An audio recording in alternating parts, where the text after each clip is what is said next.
Good afternoon, and thank you for joining us this afternoon. My name is Matt Olson. I'm the Assistant Attorney General for National Security at the Department of Justice. I am joined today by the United States Attorney for the District of Maryland, Eric Barron, and Special Agent in Charge, William Dobano, of the FBI Baltimore Field Office. Today we are announcing a superseding indictment against 5 officers of the Russian military intelligence agency known as the GRU, as well as 1 civilian Russian cyber criminal for their campaign to conduct cyber intrusions.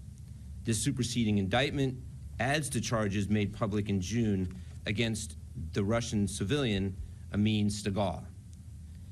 These defendants are responsible for carrying out the series of destructive computer attacks that are commonly referred to as the Whispergate campaign.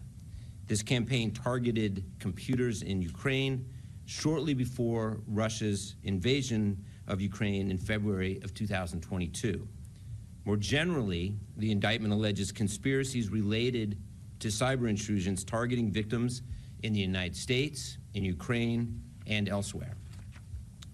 The Whispergate campaign included the targeting of civilian infrastructure and Ukrainian computer systems wholly unrelated to the military or national defense.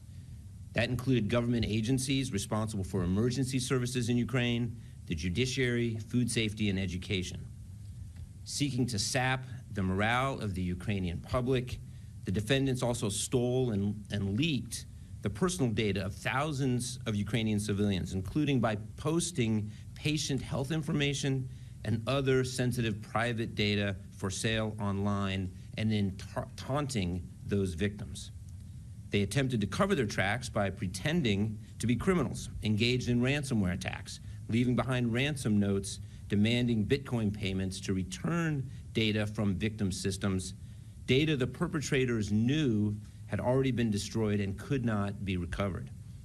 And Stegall's involvement illustrates the Russian government's continued willingness to provide a haven for cyber criminals in exchange for such criminals being, quote, on call to provide support and deniability for its military and intelligence services. These conspirators did not limit their activities to Ukraine. They targeted computers around the world and used computer infrastructures of an unwitting US-based company to conduct the Whispergate attacks. They went on to target computer systems in other nations, supporting Ukraine in its fight for survival. Ultimately, their targets included computer systems in 26 NATO partners, including the United States. Before I turn this over to the U.S. Attorney to discuss the case in a bit more detail, I will note that we are announcing today's charges alongside the concurrent actions of several of our partners. The United States Department of State is offering a reward of up to $10 million for information on the defendants. Over a dozen of our domestic and foreign partners have issued a joint cybersecurity advisory regarding this group's activities. And Estonia has announced criminal charges against several individuals involved in the same hacking activity, including 2 of the same defendants charged here today. The Department of Justice stands united with our partners and our allies in supporting the Ukrainian people in the wake of Russia's invasion of their country.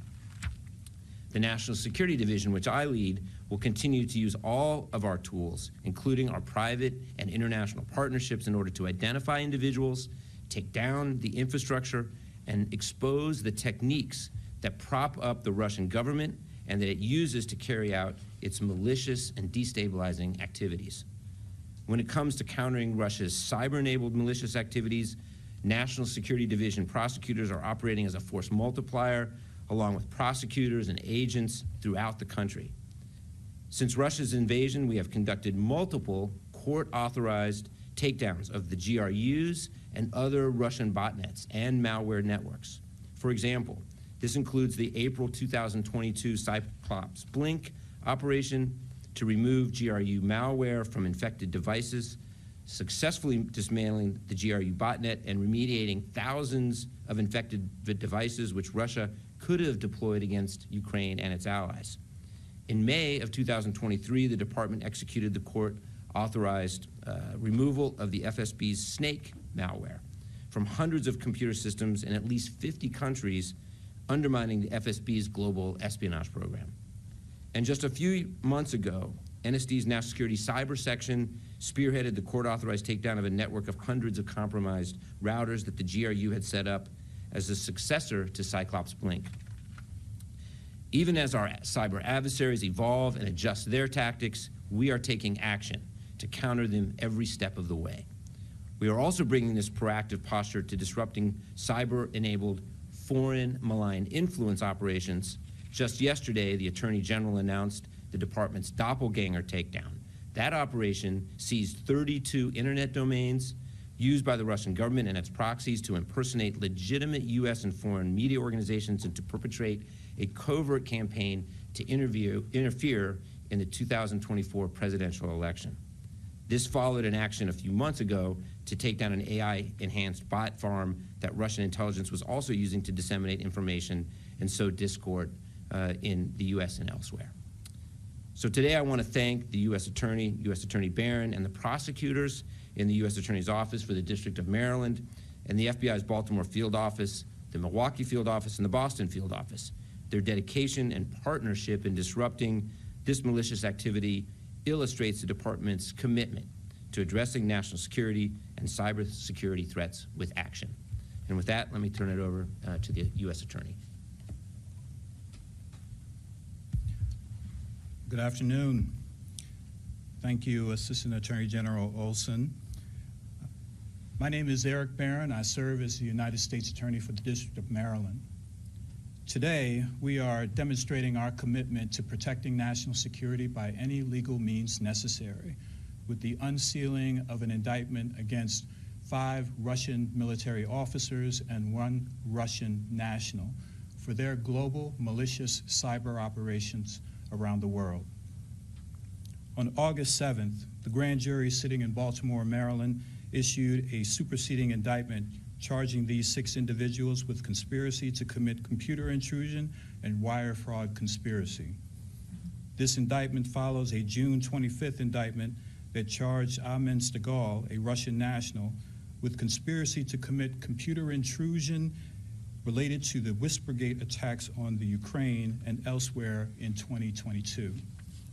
The indictment alleges that these officers are a subset of Unit 29155 of the Russian Main Intelligence Directorate, a military intelligence agency responsible for attempted deadly dirty tricks around the world, including committing cyber operations beginning in at least 2020. The indictment alleges that these individuals used U.S.-based companies as their infrastructure, but adding insult to injury, these individuals not only used tools to scan for vulnerabilities 63 times on a Maryland U.S.-based government agency, but they also scanned our allies throughout the world, including Ukrainian servers and servers in various other countries. Then they used the Whispergate malware, deploying destructive computer intrusions against Ukraine and other allies.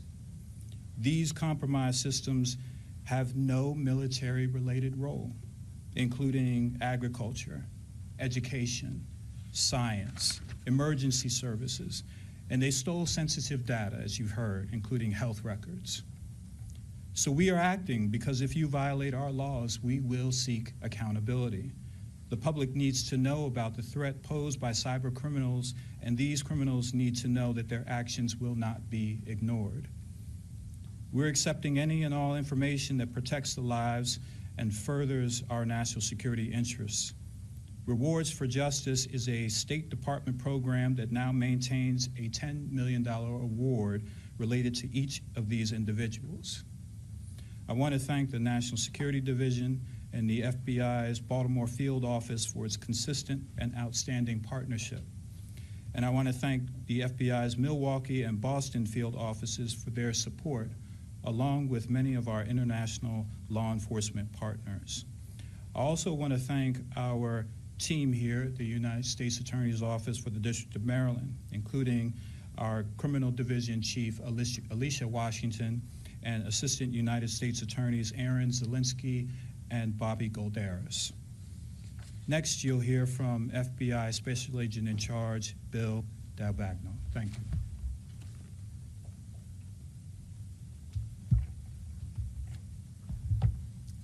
Good afternoon. Thank you, U.S. Attorney Barron, for hosting us today. We thank you and Assistant Attorney General Olson for the collaboration, expertise, and hard work that brought us here. I'm Bill D'Albagno. I'm the special agent in charge of the FBI's Baltimore field office. Today is about partnerships, commitment, and accountability. We are here, yes, to announce this indictment, but we're also equally here to highlight the international coordination and robust partnerships with our allies around the world. This type of cyber warfare will not be tolerated. The scope of Russia's crimes cannot be ignored. Ukraine, the United States, and 26 NATO countries were all targeted by this group of Russian military. We are aligned in our unified response, and we will collectively defend against Russia's aggressive and illegal actions. The FBI and our partners call this investigation Operation Toy Soldier. Through strokes on a keyboard, these criminals crossed over borders into countries, hunting to find weaknesses and seeking to harm. The Whispergate malware attack in January of 2022 could be considered the first shot of the war. The cyber criminals sent a message with their malware, telling Ukrainians to, quote, be afraid and expect the worst. A month later, Russia physically invaded the country. These 6 criminals aimed to cripple Ukraine's government and critical infrastructure by targeting their finances, agriculture, emergency services, healthcare, and schools. These same criminals are accused of repeatedly targeting U.S. computer networks, including a government agency here in Maryland, scanning it more than 60 times for vulnerabilities. They committed fraud in the U.S. by illegally accessing bank accounts and using U.S. company to carry out their criminal acts. The FBI, along with our law enforcement partners and allies, will relentlessly hunt down and counter these threats. We have worked closely to thwart additional targeting by this group. The 6 Russians in this indictment are not advanced cyber masterminds, but are adept at exploiting vulnerabilities that countries and companies can guard against with simple steps. In conjunction with this indictment, the FBI and more than a dozen government partners and countries are issuing a joint cybersecurity advisory. It details exactly how these malicious cyber criminals carried out this attack and what can be done to prevent it. This indictment is the result of years of collaborating with our partners in dozens of different countries and law enforcement in Europe. We thank each of them for their diligence and dedication that led to today. As you've heard, there's a combined $60 million reward for information on these criminals' locations and their cyber crimes. To the Russian criminals, the world is watching. You do not carry out misdeeds in the dark. We are united in identifying, prosecuting, and protecting against future crimes. Thank you. And I'll now open it up for questions. And if you have questions that are directed to any one of us, please let us know. Hey, if you could just state your name and your outlet before you ask the question, that'd be great. Just about with Fox 45. I have 3 questions. The first one, you just said $60 million. Is it $10 million reward for each of them? That's correct, yes. Okay. Do you have any reason to believe that they are in the country or out of the country? Do you know where they could be? They're not believed to be in the country. There are steps that are going to be taken, though, in order to bring this indictment to fruition. And we will partner with Interpol in order to serve red notices and ensure that if they are in a location that can be affected, that we'll take those on. Do you have an idea which country they are in? These are Russian military, and I'll leave it, at that. But to say that wherever they are, the important thing is that we are working with all our partners, our NATO partners, to protect against this type of action, but also to have the impact that we want to have with this indictment. And then my very last question, can you say which U.S. companies or agencies had their computer systems implicated in this? No, we wouldn't cover any victims in this announcement. It's important that we, maintain their privacy in that. You said that, sorry, Phil Yakubowski from WBAL Radio. You said that the USA government agency located everyone, they tried to get through 63 times. Were they able to get any information, or was it stopped? Was that part of how you sort of figured out who these folks were? So, not necessarily getting into the investigative side, but scanning for vulnerabilities to try to identify ways to get into those companies or agencies is a manner in which overseas adversaries attempt to compromise the U.S. And what we do is we partner very closely with all our partner agencies and with all our partner countries in order to protect against those type of vulnerabilities. And in the Joint Cybersecurity Advisory, those steps are laid out as to how to best handle those type of vulnerabilities, but also the potential for those type of scannings as well. And you said that Ukrainians had their personal information taken or stolen. Do you have any reason to believe that Americans might be affected by this, the average citizen? I don't have reason to believe that. As you mentioned, this malware attack, Whispergate attack, on the Ukrainians, while was meant to pose as a ransomware that was meant to make them believe that they could recover their data, was in fact just destroying the computers. It was taking the data and erasing it, making those computers inoperable. They did extract that information from the Ukrainians, and that presents vulnerabilities. And that's why this is important for all of us to include, from Maryland's to Americans across the U.S., to our NATO allies, to understand that these vulnerabilities need to be protected, and that the potential of your personal information is the job of the FBI and our partners to help protect that. Jeff Hager with WMAR-TV. If these weren't really cyber masterminds, even if you scooped up all 6 and paid the reward, what's to keep Russia from just pushing another 6 people into their place and filling that void? What keeps Russia from doing this? Well, part of the indictment is also to impose risk and consequences to the actions that are being taken. And really, if there's a message that could also be delivered, it's to those that would potentially backfill those individuals. This isn't a place where they should seek to use their skills. It's not a place that we want them to be employed, and they should consider elsewhere, because this indictment, while it goes to Interpol, as I mentioned, if nothing else, landlocks these individuals into Russia, where they may be, or has them looking over their shoulders at any given time. So perhaps those that are considering this as a future employment or ways to have their cyber skill set, perhaps it discourages them from doing that. Yes. That's right.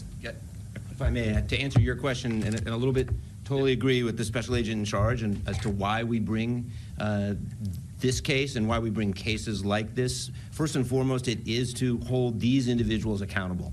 As Bill said, they are marked people now. We know who they are. There's a reward on their head, and we're going to pursue them relentlessly. So that's reason one. Reason two is to expose the techniques they've used, because when we put these techniques and tools that they've used into our indictment and we say we're going to back this up with evidence in a courtroom, that shows not only the Russians, but it shows our private sector partners on how to protect themselves. And then finally, the message is clear to the GRU and to the Russians. We are on to you. We penetrated your systems. The FBI, the Department of Justice will be relentless in pursuing you. And so you better pay attention to the fact that we have gotten to you and we are in your system. So that sends a very strong deterrent message, and we've seen that message take hold in other cases like this. So that's why we bring these cases. I have a question. Kate Amara from WBAL-TV from the Can't Hurt to Ask file. I know you said you weren't going to talk specifically about victims, but the sheer number of federal agencies in our state begs the question: should people be worried that their Social Security information, health information? We have Walter Reed, we have NIH, we have the FDA, and yes, we have the NSA. Should people be worried that their private information was part of this? And my second question: the private company that unknowingly had their servers used, did they report it to the feds, or did you tell that company that they were being used? And what's the lesson there for every other company out there? I'm going to turn it over to the U.S. Attorney on the specifics of the case. I will just say before I do so that every federal agency, every private sector entity, is at some risk in this current environment where cybersecurity just has to be a paramount concern, and that's why we work so hard to be good partners to the private sector in understanding the threats they face, sharing threat information with them, and again, when we have a case like this, bringing the case to bring the perpetrators to justice. Sure, just to follow up, and we can't get into investigative techniques. I can stay within the four corners of the indictment and tell you that there were dozens of scans for vulnerabilities through this Maryland-based U.S. government agency and others throughout the world. It's something that our partners, our private sector partners, the public in general should know.